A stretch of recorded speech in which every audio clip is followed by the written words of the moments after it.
everyone. Welcome back to another Canada Immigration Live Q&A. This is the express entry version. Alicia will be joining me tomorrow and we will be having a full-blown Canada Immigration. But this is all about express entry. This is the thing that is absolutely on my mind all the time, every day. And what we're seeing right now, you guys, is more cruelty in the context of IRCC than, my goodness, than I have ever seen in the past. Over the last, I'd say 3 years, 3 years, ironically, in the context of this, the whole COVID pandemic, we saw elements of humanity built into it in terms of the options that may be available for people to transition to permanent residence in Canada. But over the last year, as the processing times have ballooned, as the volumes of applications stuck in backlogs have just skyrocketed, the humanity and compassion of officers has been significantly affected. In other words, they are under unbelievable pressure to be able to get through these backlogs that if you make a mistake, they are going to reject your application. Hands down, they will. And if you talk to any immigration lawyer out there that does any level of immigration, you will find that there are more refusals coming back. And in many cases, the refusals are wrong. And we're seeing these coming out of the visa offices. I think it's because of the speed at which they're trying to process applications. But we're seeing a ton of refusals and no mercy if you get even the slightest thing wrong. So there's so many examples of ways in which applications can get rejected. And, I had, I think 4 or 5 consultations yesterday, and I think 2 out of those 5 were rejected applications for what some would consider just really bogus reasons. If I look back historically, and Alicia and I just finished recording another episode of the Canadian Immigration Podcast that will be released tomorrow morning. So if you haven't subscribed to the Canadian Immigration Podcast on iTunes or Spotify, please head over there and do it. This episode that we recorded today was on arranged employment and transitioning from foreign worker to permanent residence, or, supporting workers in securing permanent residence status. And it was, directed to both employers and employees. So you understand the pros and cons and challenges, all those kinds of things. But, before we started that recording, we were talking about just some really horrible things that we've seen lately with cruelty within the processing of applications. And everything from individuals being given 7 days to provide updates, right? And you guys get these updates to IRCC, you do it, and then they refuse anyways. Well, I don't know if they're just counting on people not challenging it, but more than ever before in my firm, have we filed leave applications for judicial review, reconsideration requests. And in fact, I'm just about at the stage now where we are going to have to file a leave application if I don't hear back from IRCC on a clear and unequivocal error in rejecting the application. So understand, within the firm, you guys, we are here to help and support you in this. You do not have to just roll over and say, oh, too bad. If your representative, whether it's a lawyer or a consultant, says, yeah, there's not much we can do, book a consult with us and let's look at it and see. Because one thing we are seeing is the Department of Justice being a lot more quick to consent and send things back when there's been a clear mistake. So the filing of a judicial review application, a leave application for judicial review, does not, in the vast majority of cases, result in you having to pay our firm or any law firm to go to federal court and challenge. Often, we don't do leave applications unless we feel there's really solid grounds, that the decision was unreasonable. And so keep that in mind. But people, they just, it's so frustrating for me. I created the course. Which is I think next week we're going live for the Canadian Immigration Institute's Express Entry Step-by-Step course. The masterclass starts Monday and goes through Thursday in the evenings, each evening for an hour. The masterclass. So if you haven't subscribed, please head over and do that. But the reason I created that is to help people avoid the most common situations that arise where applications get rejected. And it is not big. These are not big things. They're tiny things that you wouldn't even think twice about. For example, just recently we had some clients get an application rejected because they had forgotten to include a stamped copy of the translation that the translator relied upon. Can you imagine that? This stuff is so innocuous. Everything was there, reams of documents, so many things to support the application. But yet an officer picked this little tiny aspect of it and said, woohoo, yes, awesome. Now I can just bounce this application and I don't have to process it to conclusion. And let's face it, Minister Fraser here, although he himself isn't, cracking the whip on these officers, with the way that they have approached the prioritization of applications, and now realizing that they need to get things under control, these officers are under tremendous stress to process applications. Let's take temporary applications themselves. A temporary application, whether it's a study permit or even a work permit or a visitor visa, well, most officers have between 3 to maybe 10 minutes to process those applications. Can you imagine how much time an officer can really take to review everything, letters of explanation, to review any, different information or things that you weren't quite sure about. And so you provided, a further clarification. Like, is an officer even looking at that?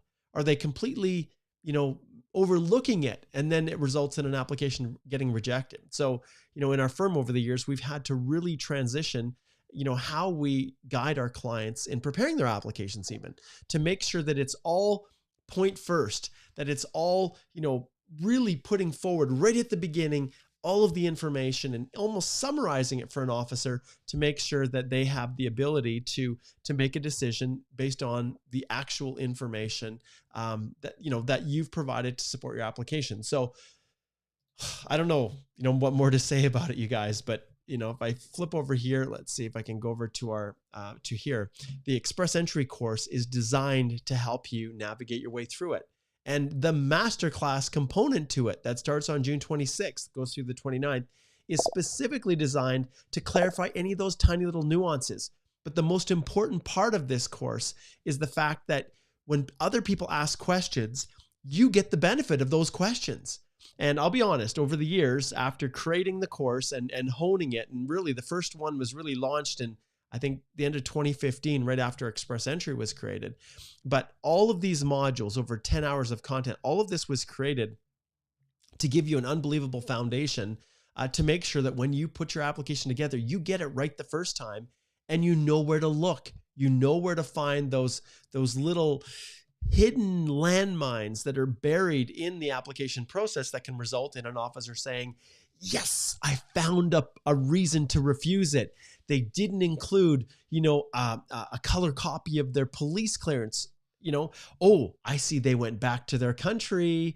And so therefore their police clearance that was issued 7 months ago, it's not valid. I can refuse, right? And never before have I seen them so willing to do this. So there we go. So what else do we have in the world of immigration? Well, let's slide over here and let's take a look at what most people are talking about, right? When is the minister going to do the targeted draws? And if we look here, we'll see that 2 weeks ago, right here, June 8th was the last draw, which was still no program specified. When is spring in Canada? Okay, I always do this. This is kind of fun because when the minister says, come join me, minister. When the minister says, hey, we are going to be launching targeted draws in June. Well, what do you think? I shouldn't say June. I should say spring. I'm trying to see if I can latch onto the minister here and shrink him down so he's not in the way. Hey, come join me over here, minister. So we've got room to see. So spring in Canada. Okay. Month of March and May. Let's see. Okay, let's do, when does spring? Because the minister said originally that they would do it in the spring of 2023. When does spring, and we'll put here, end in Canada? Okay, it's saying June 21st for 2023. All right. So what is today, folks? What is today? Today is June 21st. So we don't know, but maybe today is the day when the minister does a targeted draw. The past one, 486, I had a client just ask me the other day, do you think it'll come down to 478, which is where a large portion of individuals are resting. So if we look here and we see in the range of 471 to 480, there's the largest cohort of people, 21,083 people, all sitting here wondering if it's going to dip down and reach them. We've seen it get down to the bottom of this, 481. And if we look at the historical rounds, there's only one reason that it got down to that level. And that's because they did, in a series of 3 weeks, from March 15th to March 29th, I guess that's really 2 weeks, they did 3 massive rounds of 7,000 each. So you can see 21,000 in a span of 2 weeks. That pushed it from 490 down to 481. So without targeted draws, will it ever get down to the level of say 478 in this range right here? I really don't think so. Not at the rate in which individuals are piling in. And you can see in the last, how many were in there right before the last draw, above 600. These are all, almost all provincial nominees, but some executives could get an extra 200 points and push them into this level, but it's not always likely. And then over 500, 1,000 people are over at least sitting in the pool. And obviously this was back on June 8th. So you guys know that these numbers are swelling even more as more people pile into the pool. And how are people getting scores so high? How are they? Well, Minister, let's tell them. We're going to go over here and we're going to go to the CRS criteria, and I'll show you guys why the scores are so high if you haven't figured it out already. So if you look here, there are points for Canadian work experience. And generally speaking, this, coupled with the skill transferability factors, is what makes the difference for candidates. So obviously, when you study in Canada and you have good language proficiency, you've got the ability to get those extra 50 points here. But what we're seeing now for people who maybe don't have a CLB 9, or maybe don't have at least a bachelor's degree or a program of study of 3 years or more, plus one additional program, so 2, those who don't have that, when they're in Canada languishing, like so many of our international students are, who are on these 18-month postgrads repeatedly, 1 and 2 and 3, the reality is when they hit with Canadian work experience, 2 years of Canadian work experience, coupled with either, if they had foreign work experience, or in the case of most of them, a good official language, that also bumps them up to 50 points. And they get the extra points for Canadian work experience. So as you see right here, the Canadian work experience, if you're a single individual, you've got 40 points coming. And let's just jump right down here and look at the actual, of course, there's points for education, but the official languages, and then let's look at the Canadian work experience. So you can see here, 1 year, if you're married and you have a spouse, it's 35, but 40 points here, and then you get another extra 13 points for that second year. And that often is what's pushing these scores for the rounds of invitations up into these higher levels, into the 490s. All right. So keep that in mind as we go forward, and we'll have to see if maybe the minister will announce something. Maybe he'll do an actual targeted draw. And I'd encourage you to look at what they're saying about these category-based rounds, because they started posting this now. And lots of people ask, are they going to do general rounds? Well, of course they are. That's one of the options the minister has, one of the tools in his toolbox. He also has program-specific rounds, which are what they're potentially going to look for. And the program-specific rounds we're already seeing. We've seen it in the past. We've seen for the first time an FSW-only draw that occurred, a couple months back. But generally, it's the flip-flop between PNPs and we haven't seen a CEC for a long time. Why?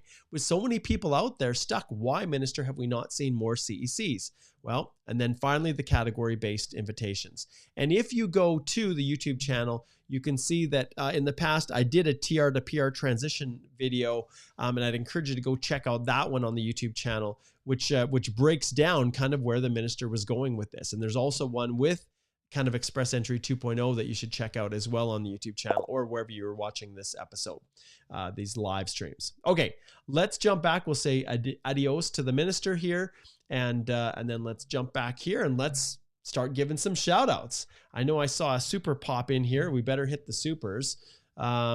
Okay, so we've got, this is Sai. He says, Mark, I purchased Express Entry course in April and those videos helped me in preparing the documents for PR. Oh, I got my passport request on June the 6th. Oh, that is so awesome. Okay, I got something special for you. Let's see. Oh, oh, I don't have the confetti attached to it, but I'm definitely going to, let's see here. Where is it? There it is. Applause. Oh. Thank you so much, Sai. I really, really appreciate that. You know, I go on here and I promote it and people are like, Mark, what are you doing? Nobody cares about your course. Why should we pay for a course when, you know, all the information is available free on the government website and across all of the various, you know, Facebook groups and WhatsApp groups and whatever it might be. And my goodness, you guys, like this course, I poured my heart and soul into it for the simple reason that I've always felt there just wasn't something to help people who necessarily, you know, may not be able to afford a lawyer, but still wanted to have control over their own application and get some assistance and help. That's why I created the course. So there's a link in the description below. So please join. And Sai, you need to come back. Anyone who purchases the course in the past can come and attend any of the master classes in the future. So that's one of the massive advantages that I've given. And I just made that change recently. When you subscribe to the course, no matter when you do, you can benefit and come join me repeatedly on any future master classes. So keep that in mind, and hopefully you guys can connect and join. So thanks so much, Sai. I really appreciate that.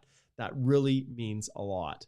Okay, let's see here. We've got Ozan. He says, is always happy to be here. Great to have you here. Human is back from planet Earth. That's awesome. We've got Elise, who's over in the DRC Congo.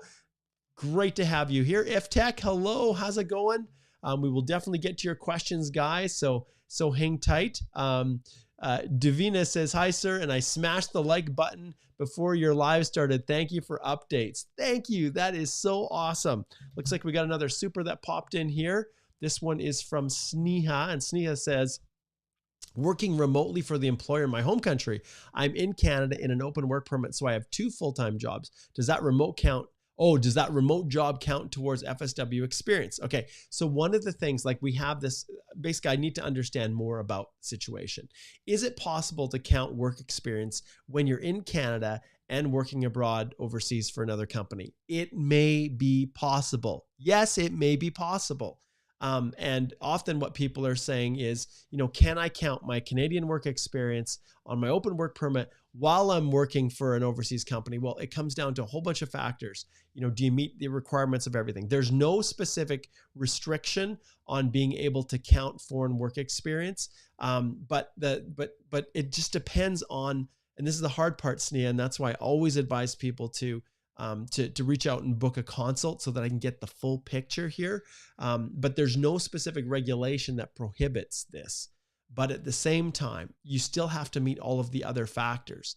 And, you know, were you, you know, on your work permit, you know, you've got 2 full-time jobs, you know, are they 30 hours a week? Is an officer going to question whether or not you were actually doing it? Can you properly explain how you were doing that?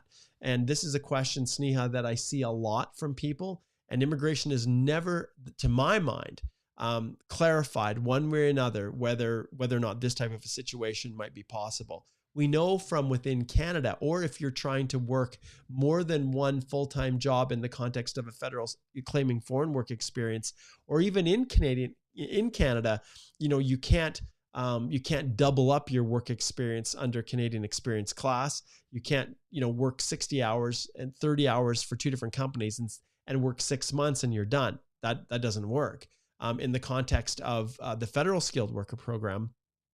And when you're claiming foreign work experience, you can't work, you know, more than 30 hours and claim the 1-year minimum continuous full-time work experience in less than the 1,560 hours. It has to be for a full year.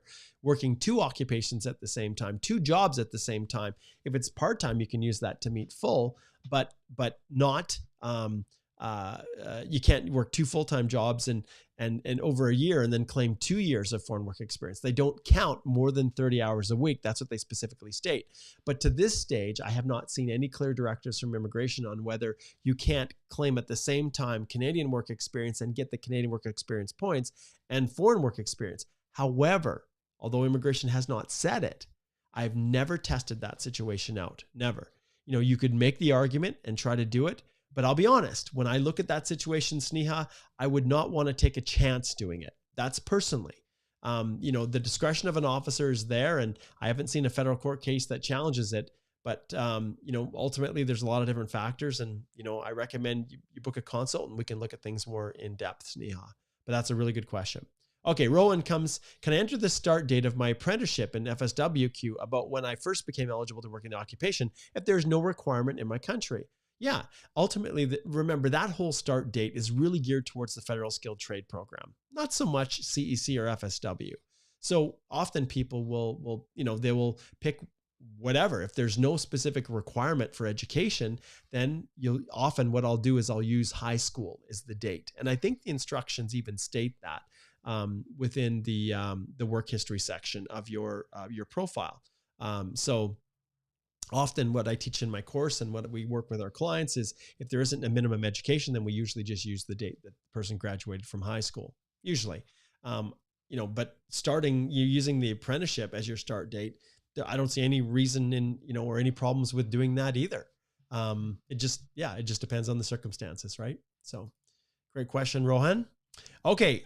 Let's see what we've got here. We're going to keep doing a few more shout outs.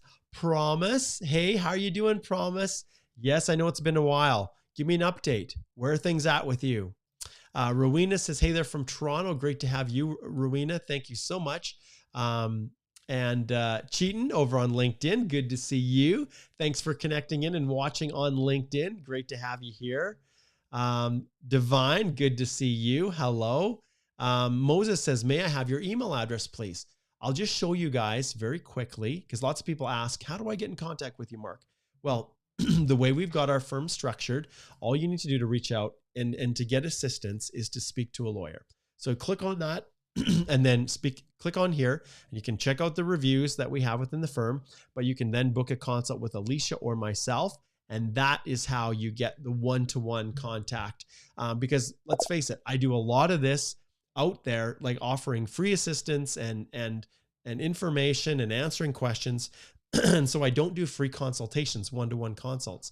I created the course to give people an opportunity to get access through the master classes to get questions answered. So, and of course, within our firm, what we love nothing more than to actually help you and assist you in preparing and submitting your express entry applications. And you work directly with myself and Alicia. So keep that in mind. Keep that in mind. So Moses, that is how you connect, and the links are in the description below. Okay, looks like we got another super that popped in. Let's make sure I'm not missing anything. Okay, Judith says, non-express entry under AOS, Alberta Opportunity Stream, acknowledgement of receipt email said to link the application to the account. What is the pro and con of not doing so? Can you still link it 2 months after? Well, obviously the government wants you to link the application so that you can get direct correspondence and also use that to upload documents if they have an additional document request. Pros and cons, well, it's possible. And because of everything is such a disaster with the portal and with the web form and trying to communicate with immigration, it's entirely possible that they send you a request for information and it does not get to you. And the only way you can get it is by linking your account. Have I seen that? Yeah, I have. And then people connect in and then they realize that there was a request made to them, 2 months ago, and they've blown past that deadline and their application is in jeopardy of being rejected. So I always advise people to link. It's kind of like your lifeline to IRCC in that respect, at least a direct one, versus having to communicate through the web form, which is just, it's a disaster. So Judith, that's kind of the direction now. With that being said, if there are specific issues or you're having trouble linking it, don't hesitate to connect and book a consult. You will see very shortly here, we are going to, we'll be adding Igor onto our list of service providers because Igor really is good at helping people with those things. And so we're definitely going to have a separate section for Igor where he can connect, where you can connect and book time with him as well to assist you. Igor is now an articling student with the firm, and we're really, really excited to have him do that. Those of you who are wondering, who's this Igor? let's pull them up here, go to our team. And Igor has been working with the firm since 2020 when the pandemic started, and he's now an articling student with our firm. So lots of options for you guys, lots of options. Okay, let's jump back here and get to some more questions. So let's see who else we have here. As I scroll down, a few more shout outs. And thanks for your question, Judith. I really appreciate that. Okay, we've got Taj who's over in Abuja, Nigeria. And let's see who else we have here. We've got lots of questions coming in. Okay, Promise says, Sai, congratulations. Yours was fast, April to June. Wow, still waiting for mine. Yes, okay, thanks for the update, Promise. Taj, good to see you. Let's see what else we have here. We have... Cheaton says, Mark, you have Mr. Fraser blocking the screen. It is true. Mr. Fraser is blocking this. He was blocking the screen, wasn't he? Okay. Okay. Harshit says, if your study permit is approved, can you your course in college outside Canada? I'm not quite sure what you're asking there, Harshit. Okay. Let's see what else we have here. Renee is checking in from Jamaica. Hello, Renee. Good to see you. Let's see, what else do we have here? So I scroll through. Yes, Aboot says, hey, Mark, hope you're doing well. I sure am. Aboot says, is 475 a good score currently? No, actually, like I talked about, it's probably not high enough. Okay, Harshit says, if your study permit is approved, can you change your course and college outside of Canada? You can, but often it requires refiling and re-updating it through the visa office. So if they've issued your visa already and you've decided to change your program, then you've got to go in and you got to update IRCC. And there are instructions on that on the IRCC website. Okay, let's see here what else we have. Promise says, the only update I have received is that I passed medicals, and that was since May 17th. I submitted my EAPR on May 8th, though. Yeah, so you're still at the early stages, Promise. Early stages. Okay, let's see what else here. Okay, we've got Anne who's connecting in from the Philippines. Great to have you, Anne. Thank you very much. Okay, let's jump back and dive into some more questions here.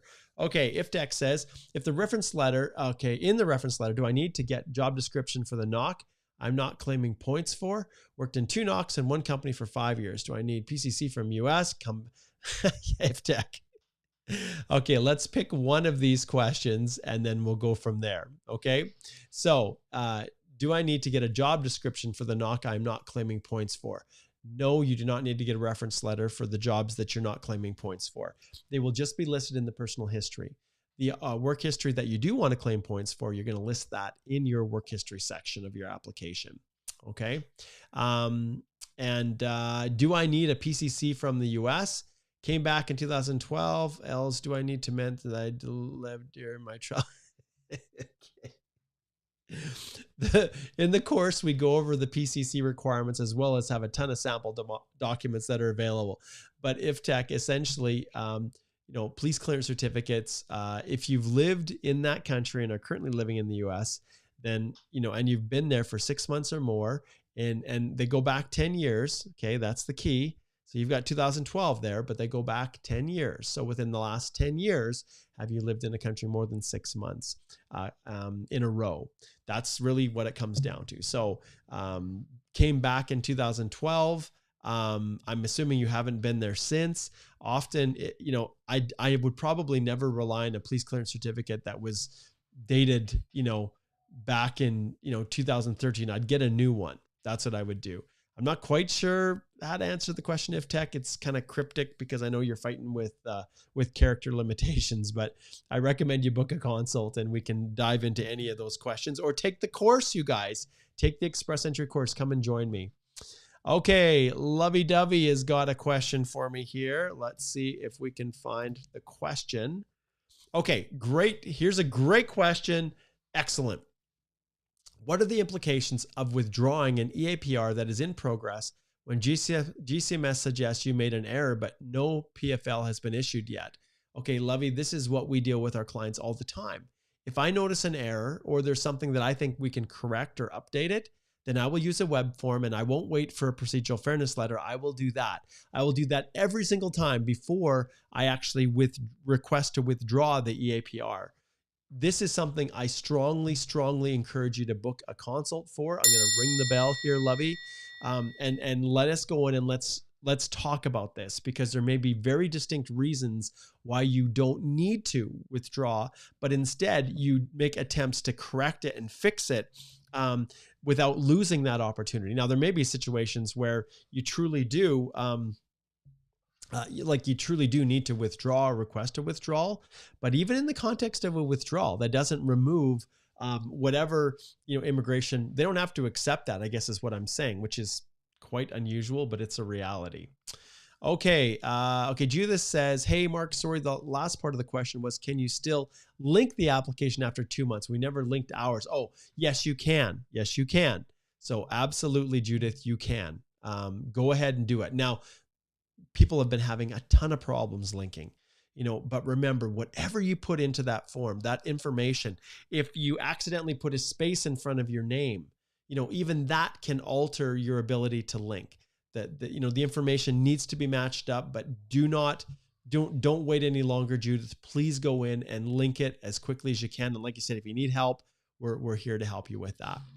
Okay, let's see what's next here. And just to clarify for everybody, I don't answer every question. I try to pick the questions that I feel are going to be of the most benefit to everyone. And remember, this one is an express entry live Q&A. So although I'm touching on some other aspects of immigration, I really am, you guys, focusing on express entry related questions. Okay. Tomorrow, Alicia and I are doing the Canada Immigration Live Q&A, which is open season to talk about anything.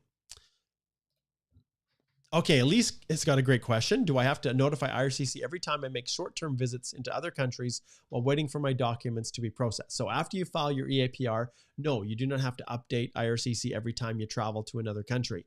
But there are certain things that I do update. Obviously, address, any contact information. If sometimes passports expire, then obviously you're going to renew them and you're going to update with a new passport. If you are no longer working in a job and that job was, part of, even if it didn't form a part of an arranged offer of employment, you're still going to want to update if you have a change in position, a change in job, a change in family composition. Did you get married? Did you have children? Those kinds of things. Did you enter into a common law relationship? So all of those factors all play a role in basically, I would suggest, needing to update IRCC. But yeah, trips and travels to other countries for holidays, things like that, I don't. Okay, let's see who else we have here. We've got another super that popped in. Lovey, I think I got this. So what are the implications of withdrawing an APR if GCMS suggests you made an error, but no PFO was issued yet? Should I wait or withdraw before the decision? So I think I got that one, Lovey. And I just finished answering that one. So I really recommend that you book a consult so we can go through this in detail. As far as the implications of withdrawing, well, if they accept the withdrawal, it's just withdrawn, right? But I don't know what the issue is. I don't know what the error is. If they're alleging, okay, let me see. If they're alleging that you lied or submitted some form of a fraudulent document, which was, a consultation that I had with a client just yesterday, there was an allegation that they'd submitted a bank reference letter that was fraudulent. Now, this poor individual, was in Africa, and the bank, actually, one of the junior kind of teller people, whoever it was actually stealing his money. And so, and then, provided a fake letter to him from the bank saying he had the funds when this guy had already taken them, even though he had the deposit slips and everything. And so, yeah, you're going to fight that tooth and nail, but it just depends on what the issue is, lovey-dovey. It depends on, what this error was. But as far as withdrawing, you can do that. It doesn't mean you can't. You can withdraw an EAPR, and once it's withdrawn, you can refile. Like, there's a lot of, options that are available to you, but I strongly encourage you to book a consult. We can dive in deeper. Okay, let's see what's next here as we're zipping through here. Okay, Promise says, can a loan schedule of payment be used to declare liabilities? Question 2, what rate is used for exchange rate? The rate on date of application submission or the rate on date application is reviewed? Promise, I always boost stuff up. So it's the date the application is reviewed. So it's not locked in. Currency fluctuations can affect settlement funds because you need to demonstrate you have the settlement funds at the time of landing. So to answer question 2, it's at that time that you have to demonstrate when they're actually reviewing the application. Yes. Okay. Can a loan schedule of payment be used to declare liabilities? Yes, that's a possibility. You could use that. Okay, let's see here. Superman says, hey, Mark, hope you're doing well. How long is a bridging open work permit valid for CEC applicants? Is it 12 or 24 months? Often they will issue it for 24 months, but an officer has the capacity and ability to issue it for, 12 just as much, but usually we see 24 months, usually. Yes. Okay, Fatih over on Facebook, thanks for connecting in. Hi, Mark, is it possible to combine 2 different skilled job knocks in Canada, even if they lasted less than a year? Is it possible to combine 2 different skilled job knocks in Canada? Yes. You can absolutely combine multiple knocks as long as they're tier 3 or higher for the purposes of the Canadian Experience class. You can, but they definitely need to be skilled, okay? And meet all the other requirements, paid, full-time, or the equivalent in part-time, those factors as well.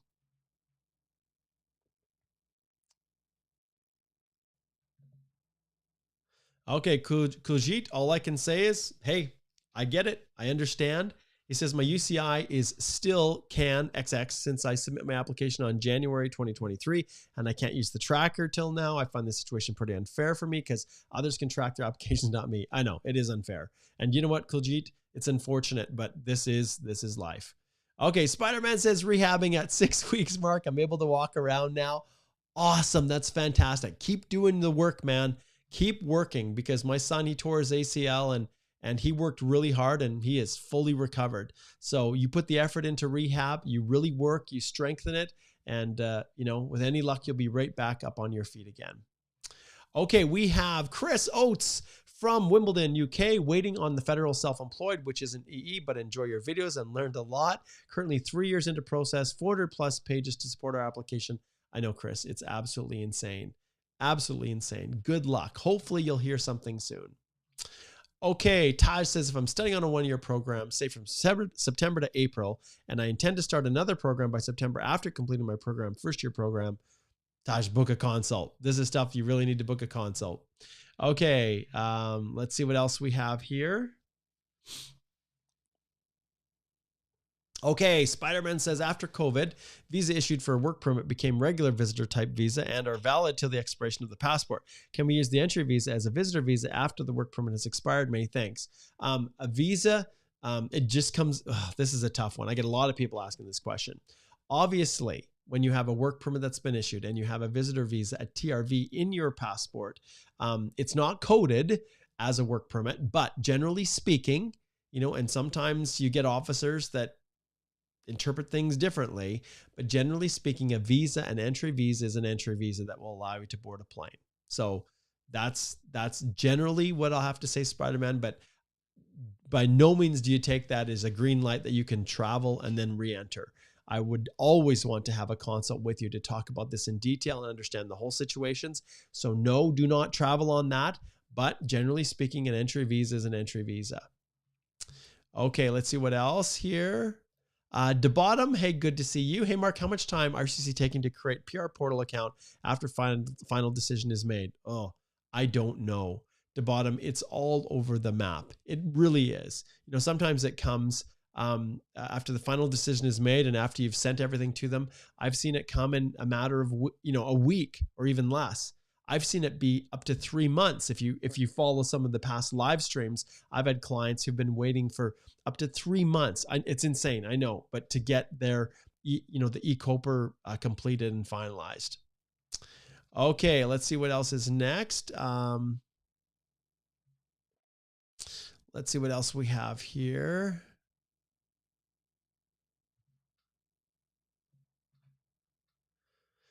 Okay, Flying to Canada says, do they consider age a factor while looking at express entry or PNP applications? Yes. As per the age factor criteria, 45 is the last age to be considered. Yes, that's correct. They do. And the older you are, the fewer points you get. And it depends on the provincial nominee program. Some don't factor in age. They don't worry about age. Others do. So it just depends. Okay. Let's see what else we have here as I'm zipping through here.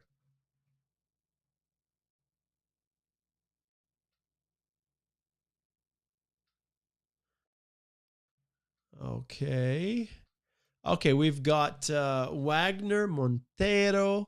Says, hello from Brazil. High hopes for the EE draws. Meanwhile, improving my French as it is the only option to boost my score and also can open other doors. I agree. That's one thing that people who've taken the time over the last while to try to learn and study French, you will definitely get a leg up. There's no doubt about it. Okay, let's see here. What is next? I'm zipping through here. We're just about down. I've got a lot of duplication here, a lot of duplication. All right. I think, David, I think I said hello to you, David. Great to have you connecting in. Thanks for watching on LinkedIn. I love seeing you guys tune in on other platforms as well. Albert says, what kind of certifications can help boost your express entry points? I'm thinking of going for Investment Funds Institute of Canada.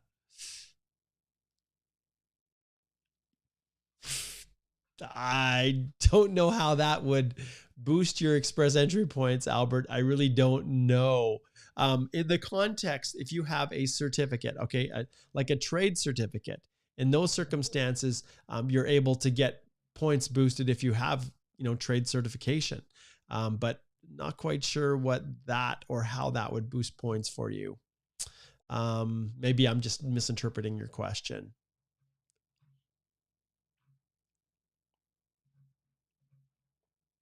Let's see what is next here.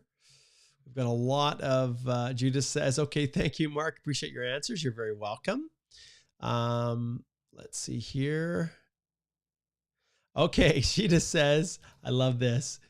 Is it a good sign when one gets a PRPF fee request 2 months after submitting a CEC application? Yes, it is, Sheeta. And we're seeing a lot of CECs get processed in under 4 months. We are right now. Okay, Lucy says, my express entry points is 451. I qualify under the new healthcare specific draws. Do you think they will do a draw today and choose healthcare? I would love to see that. Anything's possible. Maybe we could ask the man himself, Minister here. Minister, are you going to do, let's see, am I there? Minister, are you going to do one of those targeted draws today? I don't think. If you guys see it, let me know if you see any changes, but I'm not seeing anything. If we flip back to the screen here, we take a peek, we'll bounce the minister off because apparently, Minister, you're blocking the screen. If we look here, you can see rounds of invitations, June 8th, no change, no program specified. So I haven't seen a change. I think if there's, I guess I could clear cache. No, it's okay. If you see one, you guys let me know. If you see a draw, let me know. Okay, zooming along. Let's get to our next question here. Got a bunch. Okay, Preston says, hi, for PNP Express entry, biometrics and medicals done updated. When we can expect passport request? Okay, PNP Express entry. Is it CEC, Canadian Experience Class? Is it FSW? That's how you determine in terms of processing. If it's CEC, we're saying around 4 months. If it's, if it's an FSW supported PNP, then it could be a whole lot longer. So, and as always, when I'm sharing this information, I try to point out to you guys that all you have to do is just type in IRCC processing times. You can see how often I look it up. Click on here, and then these are fairly accurate. So if you go here and you look at economic immigration, and then you choose, see, there is no express entry because you're either, even if it's a PNP, this provincial nominee is only for the purposes of paper-based. So is online via express entry? Yes. Check processing times, 10 months is what they're saying. Okay. Now, if you're a CEC and you go through that program there, processing times is 4 months. If you are a federal skilled worker right here, 24 months. There you go. Hopefully that helped. All right. Zooming along here.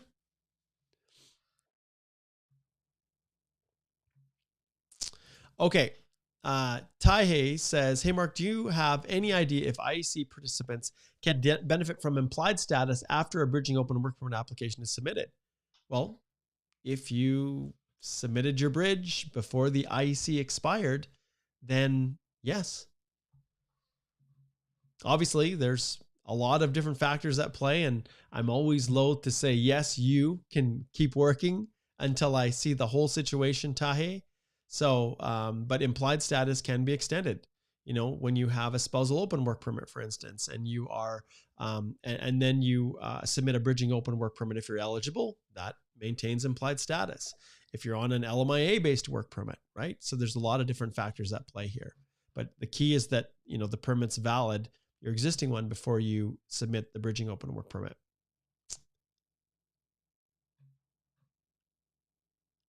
Okay, Pierrette says, if the donor and the donee both live in different countries, where should the gift deed be notarized, please? The donor. The donor is the person who's giving. So that's where I would have that gift deed notarized.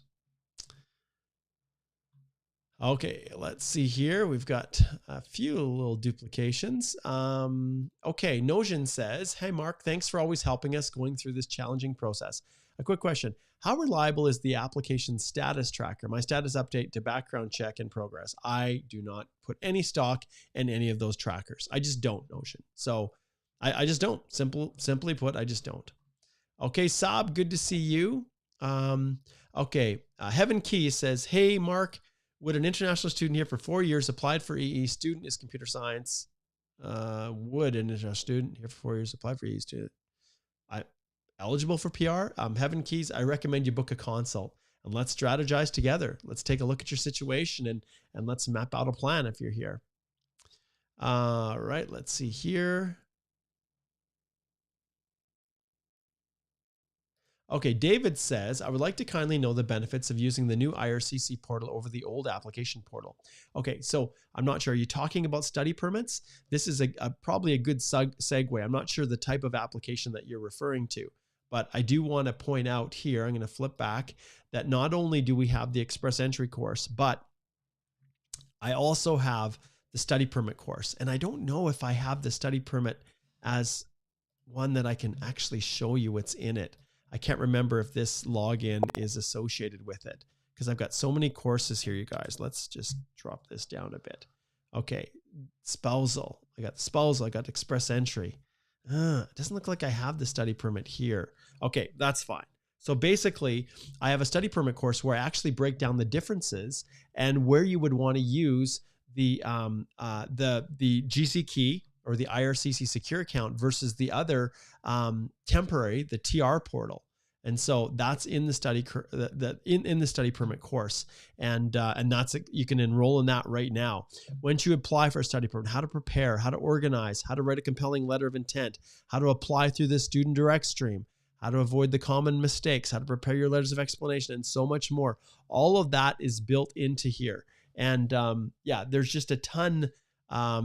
Just a ton of information to guide you through the process step by step. So I'd encourage you to slide over that and consider that. And just to point out once again, there's also the spousal sponsorship course. If some of you are looking to sponsor your True Love from Abroad, and the LMIA course, which actually has some really, really awesome information. And it's another good segue to slide over here to our firm website, where you can go into blog and resources and click on Canadian Immigration Podcast, and you can get access to all of the podcast episodes. Now, Alicia and I are plowing through our business immigration series. There's a lot of different information in here. And but we also, Igor and I are also doing a series on Kuwait and all the problems that Ukraine nationals are experiencing as they're going through this process. So definitely check those out. And I guess it would also be beneficial to go back to the firm site and go blogs and say, check out the blog post here. So the blogs, we've got a ton of blogs on all different topics, and you can search for them through our little search tool here. Just keyword search and pull up topics on the most updates to just a bunch of things. You know, the future of express entry, top 7 insights for the targeted draws. If you haven't read this blog post, go check it out. Another good resource, given the fact this is our express entry live Q&A. Okay, zipping through here. What's next? Hey, Starbucks girl. Good to see you. Thanks for connecting in. Okay. Albert says, I currently have 452 and currently working as an account bookkeeper. Okay. So that's a tier 3. What is the minimum points to qualify for express entry? Well, there's a difference between qualifying and getting into the pool. And, literally, I think you could have as little as, what is it? I think I did it before, like 65 points or 67 CRS points and still technically get into the pool. We saw the lowest round of invitations all the way down to 75 back on February the 13th of 2021. And where there were 27,332 invitations extended. But to get an ITA, that's a different story. So I'm thinking, to get an ITA, the last one was 486 and they did, no program specified draw. I'll suspect this, if they do the same thing, extend it to about 4,000 people, it's probably going to be 485 maybe. So yeah, 452 is low. How do you book a consult? All you have to do is click on the link below and it will take you right over here to our firm website. And then all you have to do is click on speak to a lawyer and it's super easy. Click on 25-minute consult and then choose the actual next available date to book a consult. I wonder what mine is. Let's see here. I'm going to backtrack. Let's see what I have as far as availability here. I've got time tomorrow. There you go. Good times, you guys. That's how you do it. And the link, all you have to go is to our firm website, which is Holthe Immigration Law. It's Holthe Law. But even if you Google Holthe Immigration Law, you can easily find it and there. And by all means, you guys go check out our reviews. So we love it when people connect in. And yeah. Oh, look at that. AI generated a summary. Okay, well, that's great. Nicola, 5 days ago, my family and I are grateful for the service of Holthe Immigration Law. I had initial consultation with Mark in September of 2022. Then she subscribed for the course. Oh, I never read this review, which was a game changer. Helped tremendously. Live classes, 4 days answering questions. He was patient. Oh my goodness. Even Prem, my intake specialist, was patient and called and emailed the office. The course is quite detailed and equipped with explainer videos, links to resources, sample documents, step-by-step guidelines. Alicia was instrumental in clarifying a question I had. So she accessed all of this stuff within the firm. And then I had about proof of funds and my final consultation with Mark prior to submitting your EAPR, provided even more suggestions. Worked on since the employer records we received from a former employer did not meet the requirements. They didn't. We submitted our EE profile application on May 1st. Whoa! And confident to say that without the help of Holthe, that details we provided in our supporting documents, the mistakes made in prior immigrations applications, we learned how to correct, and the confidence that we selected the right knock code. Oh my goodness. On June 7th, we were confirmed as permanent residents of Canada. That's insane. Look at how fast that was, you guys. That is crazy. That is awesome, Nicola. I am so happy for you. Oh, I love that. That's why I love being an immigration lawyer, you guys. It's because of that. Oh, that is fantastic. So there you go, Albert. That's how you book the appointment. Okay. Let's see what else we got here. We got lots of, let's see, do we have another super? Okay. Flying says they have multiple questions above and they got a super chat here that they extended. So let's check out Flying. Here we go, Flying. Okay. Let's see. Let's go through each of them. Do they consider age factor? We talked about that one. I answered that one. Some provinces do, some don't. What's the highest age limit to apply for a study course or study permit in Canada? Is it different in different provinces? No. There's no cap on applying for a study permit. But trust me, the older you are, the more they're going to question whether you're legitimately looking to study in Canada or whether you're looking for a pathway to permanent residence. And let's see what else we have here. Flying says if one is not working for some time after applying for the EEPNP, but he still has enough work experience to match the criteria, is it going to be a problem? No, they don't care if you're unemployed. The key is that you've met the eligibility requirements for the program and that your work history supports whatever comprehensive ranking system scores that you are achieving. So no, it's not an issue.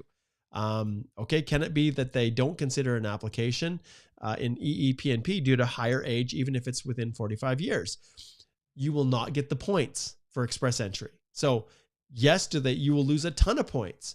the comprehensive ranking system criteria cutoff, once you hit 45, you're a zero. You're not getting any points. You lose over 100 points.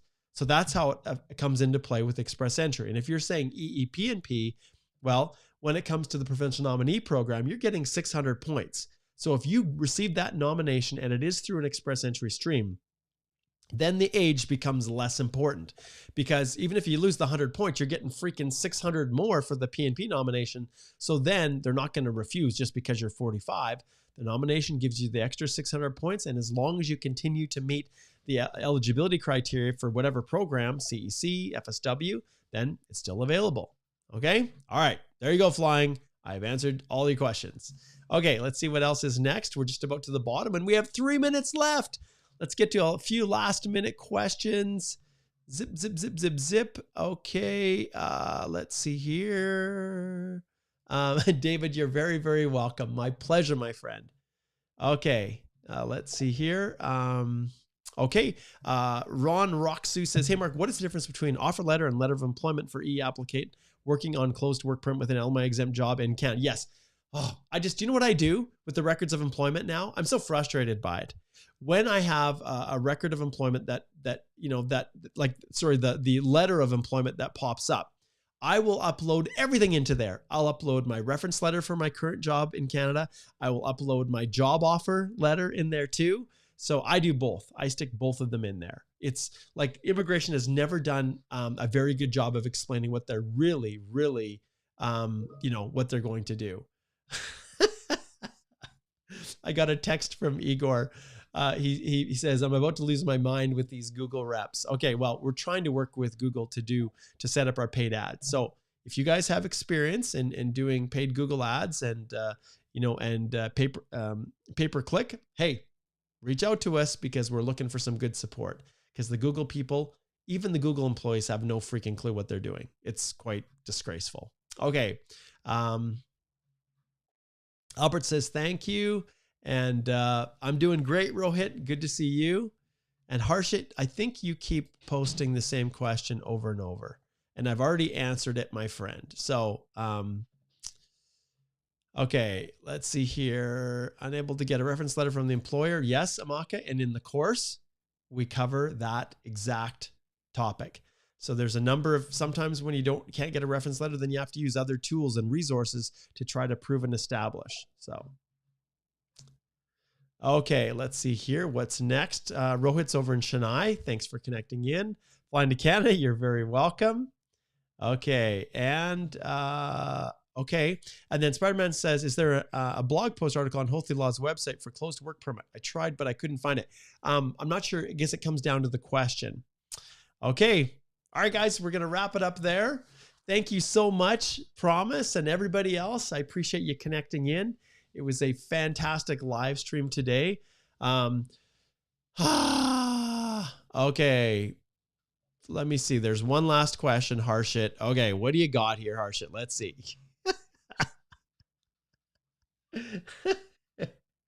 Okay. Approval code. Do you just have to update RC or refile your step asking when you're outside Canada? Okay.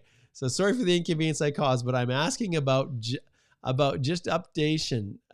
Just updation would work, or you have to refile for a stipend application. Okay. So in here, let's, I think we can pull it up. You can actually Google this information. Let me pull here. Okay. So when you go in here and you type in IRCC, change of school, PDI outside Canada. Let's see if it pulls up. Let's see if it changing your school or program right here. Here's the link. Okay. So this is where you can just go changing your school or program. And I'm not going to go through all of this for you. Okay. But, you can see that, that the instructions are all here. Okay. They're all here right on this page, changing your school or program. Okay. Hopefully that's helpful. I've got to wrap it up because I have another meeting right now. So I apologize. Cheaton says, are your programs accredited with law societies? Actually, no, we don't have law society accreditation, but we probably should. I never really thought about that, Cheaton. It's usually immigration consultants that take it, but I do have immigration lawyers that take it as well that are just getting started. So, yeah, we don't have accreditation, but it depends on the law society. Like Alberta doesn't have specific requirements, but this can definitely form a part of the basically your education plan. Okay, it's all good. We're all good there, Saab. Okay, thanks so much, guys. Thanks for connecting in. This was another fine one. I'm just still laughing at Igor. It's so funny. You will see as you do Google searches now, you guys. Okay, I wonder if I can pull one up. So we are actually starting to use pay-per-click on our website. We've got so much information that we're trying to get some help. So let's see. Express entry Canada PR. Let's see what happens here. Immigrate through express entry. I don't even see it. Doesn't even show up the ads here. Let's see, maybe CIC, Canada. I'm competing with these guys apparently. Let's see. I'm looking to see if Visa Place. Well, they're not really paid ads, so I don't even know. We're trying to use pay-per-click anyways, and Google, they're not helping us at all in trying to sort this out. So if you are a pay-per-click expert, then yeah, don't hesitate to reach out, and hey, we're happy to chat with you. I've never done it before because we've just produced awesome content and you guys have shared, but I'm at the stage now where I'm like, well, hey, we love express entry the most out of everything. So why don't I try to help people find me? Because 50% of my consults, people are like, oh man, I used this other representative and, I hired this other consulting firm yeah. And man, I wish I would have found you in the beginning. So I'm like, well, I guess I better do something other than social media to try to get found. So that's what we're doing. Anyways. All right. I'm going to wrap it up. Remember right now, you guys, there is still time to register for the next upcoming masterclass for express entry and really the course material itself. All you need to do is click on the link below. You can see the masterclass starts on Monday, June 26th.